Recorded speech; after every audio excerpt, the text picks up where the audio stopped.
വറഹ്മത്തുള്ളാഹി വബറകാതുഹു. പ്രിയപ്പെട്ടവരെ, നമ്മളിന്ന് നോക്കാൻ പോകുന്നത് ഖുർആനും അതുപോലെ തദ്രീബു തിലാവ അതുപോലെ ഹിഫ്ള്, ഈ വിഷയങ്ങളിൽ ഈ 3 വിഷയങ്ങളാണ് നാളെ പരീക്ഷയ്ക്കുള്ളത്. അപ്പോൾ ഈ പരീക്ഷകളിൽ ഖുർആനും ഹിഫ്ളും അതുപോലെ തദ്രീബു തിലാവ എങ്ങനെയാണ് പരീക്ഷയ്ക്ക് ഉണ്ടാവുക എന്നതിൻ്റെ ഒരു മോഡൽ പേപ്പറാണ് ഞാൻ വീഡിയോയിൽ കാണിക്കുന്നത്. എല്ലാവരും കാണാം. അപ്പോൾ ആദ്യ പ്രവർത്തനം നമുക്ക് നോക്കി നോക്കാം. ആദ്യം ഖുർആൻ ഹിഫ്ളാണ്. കുട്ടികളെ ഒന്നിച്ചിരുത്തി, സാധാരണ അങ്ങനെയല്ല ഉണ്ടാവില്ല കേട്ടോ, ആദ്യം എഴുത്തു പരീക്ഷ കഴിഞ്ഞിട്ടാണ് ഖുർആൻ ഹിഫ്ള് പരീക്ഷ ഉണ്ടാവുക. അപ്പം അതുകൊണ്ട് തന്നെ നമുക്ക് ആദ്യം എഴുത്തു പരീക്ഷയിൽ നിന്ന് തുടങ്ങാം. ആദ്യം എഴുത്തു പരീക്ഷ എഴുതിപ്പിച്ച ശേഷമാണ് പിന്നീടാണ് ഖുർആൻ ഹിഫ്ള് എടുക്കാറ്. അപ്പോൾ ആ രീതിയിൽ തന്നെ നമുക്ക് പോവാം. അക്ഷരങ്ങൾ എഴുതാം എന്നുള്ള പ്രവർത്തനമാണ്. ഇവിടെ ഒന്നാമതായി എഴുതിയിട്ടുണ്ട് ഹുറൂഫുൽ ജൗഫ്. ജൗഫിൻ്റെ അക്ഷരങ്ങൾ, അതായത് മദ്ദിയായ അക്ഷരങ്ങൾ. സിമ്പിളാണ്. മദ്ദിയായ അക്ഷരം എന്ന് പറയുമ്പോൾ തന്നെ നമ്മൾ ചിന്തയിൽ ഫസ്റ്റ് വരേണ്ടത് എന്താ അറിയോ? അലിഫ്, വാവ്, യാ, അവയ എന്ന രീതിയിൽ അക്ഷരങ്ങൾ മറന്നു പോകാതിരിക്കാൻ അവയ അല്ലെങ്കിൽ ഐവ ഇതൊക്കെ കരുതിയാൽ മതി. ഐവ, അലിഫ്, യാവ്, വാവ്, ഇങ്ങനെ ചെറിയ ചെറിയ എന്താ പറയുക ടെക്നിക്കിലൂടെ എന്ത് ചെയ്യണം, അക്ഷരങ്ങളൊക്കെ പഠിച്ചെടുക്കണം. അപ്പോൾ മദ്ദിയായ അക്ഷരങ്ങൾ ഏതൊക്കെ വെച്ചാൽ അലിഫ്, വാവ്, യാവ്. അപ്പോൾ ഓരോ കള്ളിലും ഓരോന്ന് എഴുതി വെക്കുക. 2 ഹുറൂഫുൽ ഷഫത്തൈൻ, 2 ചുണ്ടിൽ നിന്ന് വരുന്ന അക്ഷരങ്ങൾ എഴുതി വെക്കണം. ഇങ്ങനെയുള്ള ചോദ്യങ്ങൾ വരുമ്പോൾ പ്രത്യേകം ശ്രദ്ധിക്കുക, അക്ഷരങ്ങൾ മാറിപ്പോകരുത്. നമ്മളിവിടെ ലിസാൻ്റെ അക്ഷരം പറയുന്നുണ്ട്, അതായത് നാവിൽ നിന്ന് വരുന്ന അക്ഷരങ്ങളുണ്ട്, ജൗഫിൽ നിന്ന് വരുന്നതുണ്ട്, ഹൽക്കിൽ നിന്ന് വരുന്നതുണ്ട്. അപ്പോൾ അക്ഷരങ്ങൾ അങ്ങോട്ടും ഇങ്ങോട്ടും മാറിപ്പോകരുത്. ഹുറൂഫ് ഷഫത്തെ എന്നുള്ളത് ചുണ്ടിൽ നിന്ന് വരുന്ന അക്ഷരങ്ങൾ 4 എണ്ണമാണ്. വാവ്, മീം, ബ, യ, ഫ. അതായത് നമ്മൾ പറയുമ്പോൾ ഒന്ന് ശ്രദ്ധിച്ചാൽ മതി. മീം എന്ന് ഉച്ചരിക്കുമ്പോൾ തന്നെ നമ്മുടെ ചുണ്ടിൽ നിന്നാണ് അല്ലേ, 2 ചുണ്ടുകൾ കൂട്ടിമുട്ടിയത് കൊണ്ടാണ് മീം. അതുപോലെ വാവ്, വാ, അത് ചുണ്ട് ഇങ്ങനെ കൂർപ്പിച്ച് വാവ് അങ്ങനെ ഉണ്ടായതാണ്. അതുപോലെ ബ, അതെന്ത് ചെയ്യണം, നമ്മളെ ചുണ്ടിൽ ശക്തമായി ഉച്ചരിക്കുമ്പോൾ ബ. അതുപോലെ ഫ, നമ്മുടെ മുകളിലെ മുൻപല്ല് എന്ത് ചെയ്യണം, താഴെ കാണുന്ന ചുണ്ടിൽ അമർത്തിയിട്ട് ഫ, അപ്പോഴാണ് ആ ശബ്ദം ഉണ്ടാകുന്നത്. അപ്പോൾ ഇതൊക്കെ ഏതിൽപ്പെട്ടതാണ്? ഹുറൂഫ് ഷഫത്തൈൻ, 2 ചുണ്ടിൽ നിന്ന് പുറപ്പെടുന്ന അക്ഷരങ്ങളാണ് ഈ അക്ഷരങ്ങൾ. ഇനി താഴെ ഉദാഹരണത്തിൽ നിന്നും ഹുറൂഫുൽ ലിസാൻ, നാവിൽ നിന്ന് വരുന്ന അക്ഷരം 3 എണ്ണം എടുത്തെഴുതാം. ഹുറൂഫുൽ ലിസാൻ, ഇതിൽ തവഫനി മുസ്ലിമൻ എന്നതിൽ ലിസാനിൽ നിന്ന് വരുന്ന അക്ഷരങ്ങൾ. ഇതിൽ നമ്മൾ ഒന്നാമത്തേത് താ. ഈ പറഞ്ഞതുപോലെ ഹുറൂഫുൽ ലിസാൻ്റെ അക്ഷരമാണ്, നാവിൽ നിന്ന് വരുന്ന അക്ഷരങ്ങളാണ്. വാവ് നമ്മൾ പറഞ്ഞല്ലോ, അതേതിൽപ്പെട്ടതാണ്? ചുണ്ടിൻ്റെ അക്ഷരമാണ് അല്ലേ, ഹുറൂഫ് ഷഫത്തൈനാണ്. അപ്പോൾ അത് പെടൂല. അപ്പോൾ താവും അതുപോലെ ഫാ പെടൂല. ഫാ ഹുറൂഫ് ഷഫത്തൈനിയാണ്. അതുപോലെ നൂന് പറ്റും, അതുപോലെ യാവും പറ്റും. അപ്പോൾ താ, നൂന്, യാ. പിന്നെ അതിൽ തന്നെ മുസ്ലിമൻ എന്നതിൽ സീന്, അതുപോലെ ലാമ്, ഇതൊക്കെ നമുക്കവിടെ വേണമെങ്കിൽ എഴുതാം. ഏതെങ്കിലും 3 എണ്ണം എഴുതിയാൽ മതിയാവും കേട്ടോ. 3 മാർക്കാണ് അതിന് ലഭിക്കുക. ഇനി നോക്കി എഴുതാം എന്നുള്ള പ്രവർത്തനം കോപ്പിയാണ്. ഇതുപോലെ തന്നെ എഴുതണം. അതാണ് പ്രത്യേകം ശ്രദ്ധിക്കേണ്ടത്. നമ്മൾ കോപ്പി എഴുതുന്ന സമയത്ത് ഇതിൽ നേരെ തന്നെ വരണം. അതായത് ഈ എഴുത്തിൻ്റെ അപ്പുറം എന്ത് ചെയ്യരുത്, കടന്നു പോകാൻ പാടില്ല. നമ്മൾ ഇതിൻ്റെ നേരെ തന്നെ വരണം എഴുതേണ്ടത്. എഴുതുമ്പോൾ നേരെ തന്നെ എഴുതി വരണം കേട്ടോ. നമ്മൾ എഴുതേണ്ടത് നേരെ ഇവിടെയാണ്.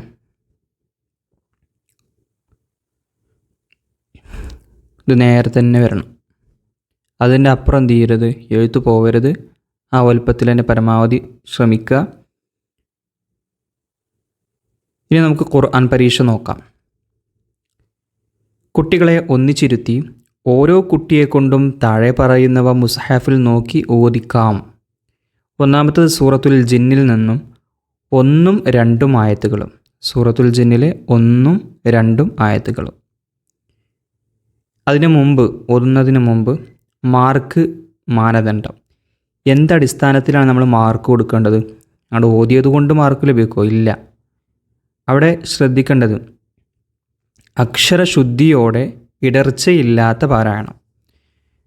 ഓരോ അക്ഷരത്തിനും അതിൻ്റേതായ ഒരു ശബ്ദരീതിയുണ്ട്, അതായത് എന്താ പറയുക, ഉച്ചാരണ രീതിയുണ്ട്. ഷീൻ, അവിടെ സീൻ എന്ന് പറഞ്ഞത് കൊണ്ട് ശരിയായില്ല. അപ്പോൾ അതിൻ്റെ അക്ഷരശുദ്ധിയോട് കൂടെ. അതുപോലെ ഹ ആണെങ്കിൽ ഹ ഓതിയാൽ ശരിയാവില്ല. അതുപോലെ ഇടർച്ചയില്ലാത്ത ഓത്തായിരിക്കണം. തപ്പിപ്പിടുത്താൻ പറ്റൂല. തപ്പിപ്പിടിക്കാതെ സാവധാനം പാരായണം ചെയ്യണം. 2, പാരായണത്തിൽ ഇവയുടെ അക്ഷരശുദ്ധി പ്രത്യേകം പരിഗണിക്കണം. ഓരോന്ന് ഉച്ചരിക്കുമ്പോൾ ഈ പറയുന്ന ഖാഫ്, ഷീന്, ഐന്, ഹ ഇത് ഓതുന്ന സമയത്ത് കുട്ടി അതിൻ്റെ യഥാർത്ഥ രീതിയിൽ തന്നെയാണോ അക്ഷരങ്ങൾ ഉച്ചരിക്കുന്നത്? അൽഹംദു, അതുപോലെ റബ്ബിൽ ആലമീൻ. അതുപോലെ ഷീനാകുമ്പോൾ അവിടെ സീൻ എന്ന് ഉച്ചരിക്കരുത്. അതൊക്കെ ശ്രദ്ധിക്കണം. അതുപോലെ ഖാഫ്, ഇവിടെയൊക്കെ നല്ലവണ്ണം ശ്രദ്ധിക്കണം ഓതുമ്പോൾ. അപ്പോൾ ഈ മാനദണ്ഡം അനുസരിച്ച് ഓത്തിന് 18 മാർക്കിലാണ്. പിന്നെ പ്രത്യേകം ഈ അക്ഷരങ്ങൾ ശ്രദ്ധിക്കും. ഈ അക്ഷരം അതിൻ്റേതായ നല്ല രീതിയിൽ ഓതിയിട്ടുണ്ടെങ്കിൽ അതിന് 3 മാർക്ക് ഓരോന്നിനും ലഭിക്കും. ഇനി എന്തെങ്കിലും ഒരു ചെറിയ രീതിയിൽ അതിൻ്റെ പരിപൂർണതയിൽ എത്തിയിട്ടില്ലെങ്കിൽ, ഉച്ചരിക്കുന്നതിൻ്റെ പരിപൂർണത എത്തിയിട്ടില്ലെങ്കിൽ ചിലപ്പോൾ 2 or 1 മാർക്ക് ലഭിക്കുള്ളൂ. അപ്പോൾ ഓതുമ്പോൾ അതൊക്കെ പരിഗണിക്കും. അപ്പോൾ നമുക്കിനി സൂറത്തുൽ ജിന്നിൽ നിന്നുള്ള 1ഉം 2ഉം ആയത്തുകൾ ഇത് പ്രകാരം ഒന്ന് നോക്കി നോക്കാം. നമ്മൾ സൂറത്തുൽ ജിന്നാണ് എടുത്തിട്ടുള്ളത്. അഊദു ബില്ലാഹി മിനശ് ശൈത്വാനിർ റജീം.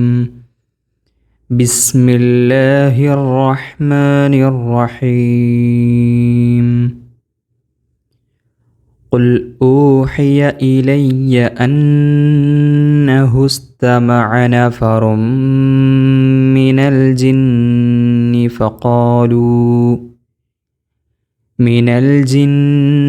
فقالوا إنا سمعنا قرآنا عجبا يهدي إلى الرشد فآمنا به ولن نشرك بربنا أحدا.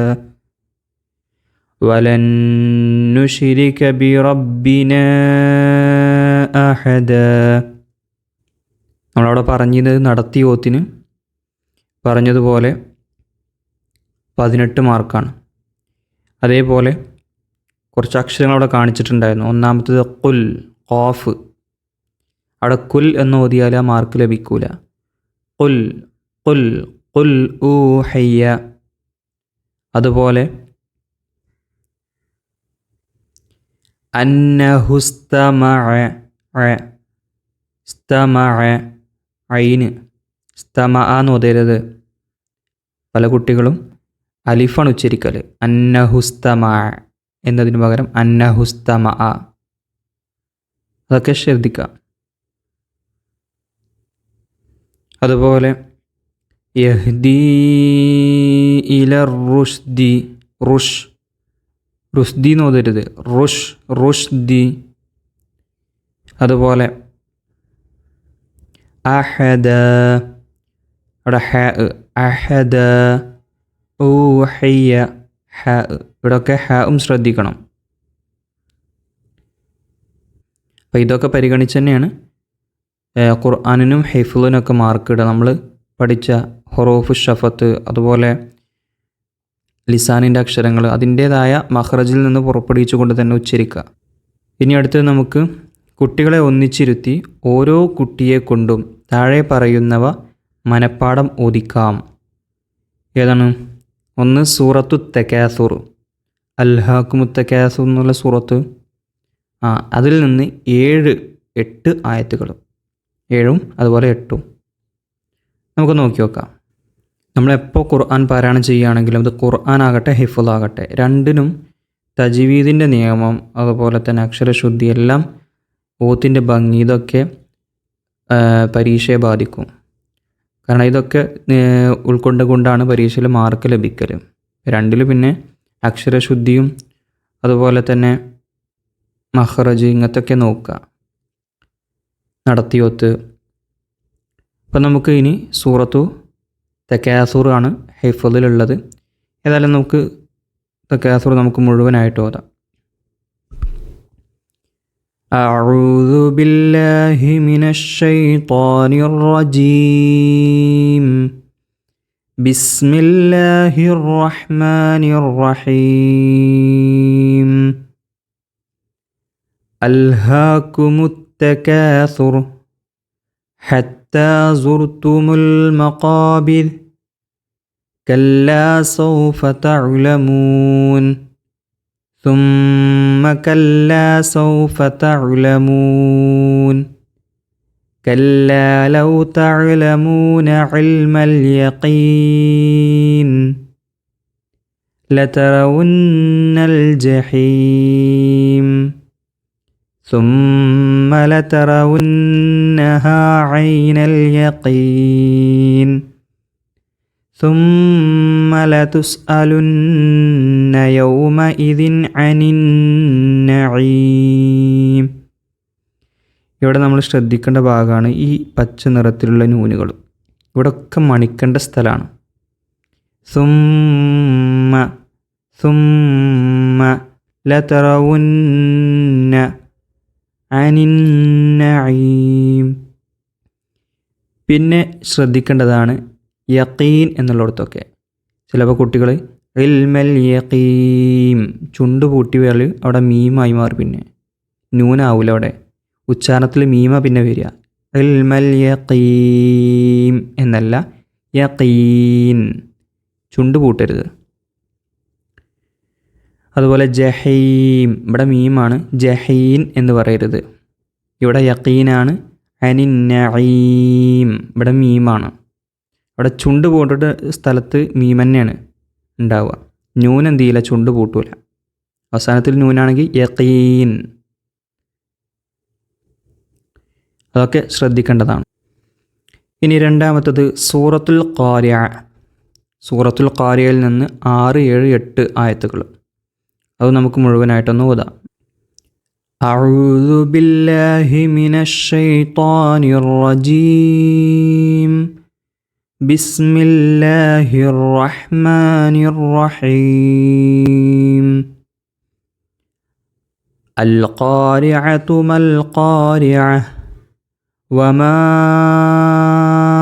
അദ്റാക മൽ ഖാരിഅഹ് يوم يكون الناس كالفراش المبثوث وتكون الجبال كالعهن المنفوش فأما من ثقلت موازينه فهو في عيشة راضية راضية وأما من خفت موازينه فأمه هاوية وما أدراك ما هي نار حامية. ഇവിടെയൊക്കെ ഓത്തുമ്പോൾ നല്ല ശ്രദ്ധിക്കേണ്ട ഭാഗങ്ങളുണ്ട്. ഒന്നാമത്തേത് കൽ ഫറാഷിൽ മബ്സൂസ് എന്നാണ്. രണ്ടും സ ആണ്. ഉച്ചരിക്കുമ്പോൾ നാവിൻ്റെ തെല്ലും മുൻപല്ലിൻ്റെ തെല്ലുമാണ്. മബ്സൂസ്. അതുപോലെ മൗഫൂഷ്. ഇതൊക്കെ ശ്രദ്ധിക്കേണ്ട ഭാഗങ്ങളിൽപ്പെട്ടതാണ് കേട്ടോ. അതുപോലെ സഖുലത്ത്, ഖഫത്ത്. ഇവിടെ നമ്മൾ വഖഫ് ചെയ്യുമ്പോൾ കണ്ട നിങ്ങൾ ഈശത്തി റാളിയ, അവിടെ ഹാമിയാണ് വഖഫ് ചെയ്യുക. മവാസീനു ഹാവിയ മാഹിയ ഹാമിയ, അങ്ങനെയാണ് എല്ലാതും ശരി കണ്ടിട്ടോ വഖഫ് ചെയ്യുമ്പോൾ. പിന്നെ അടുത്തത് മൂന്നാമത്തത് റബ്ബന ആതിന ഡാഷ് മുതൽ അദാബന്നാർ.